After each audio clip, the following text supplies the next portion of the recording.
Bale, buhay probinsya muna tayo ngayon, no? At gagawa nga tayo ng paborito kong kilawin. By the way, so ito nga pala sila mama at si tita. Ang prepared kasi nila is nilagang kamuting kahoy at gabi. So ako, nagsaing na ako kasi gusto ko kanin yung partner. Tsaka masanay kasi ako sa kanin. So ito nga pala guys, yung mga sangkap na ihalo natin, ano?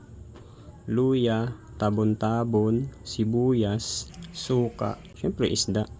Teka lang, wait. Parang may kulang. Kuha lang ako sa bakuran namin. So, ito nga yung kinuha ko guys, no? Ang tawag kasi dito sa amin is suha. Wala kasi nito sa Maynila eh. So, ito namang tabon-tabon guys. Hahatiin mo lang yan. Tapos, kakayurin mo lang yung kalahati niyan.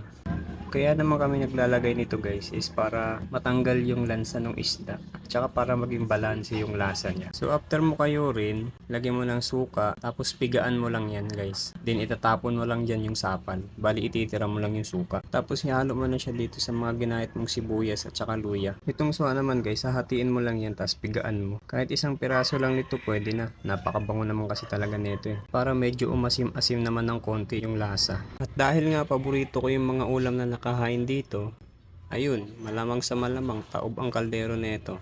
So yun lang guys, tara, kain tayo.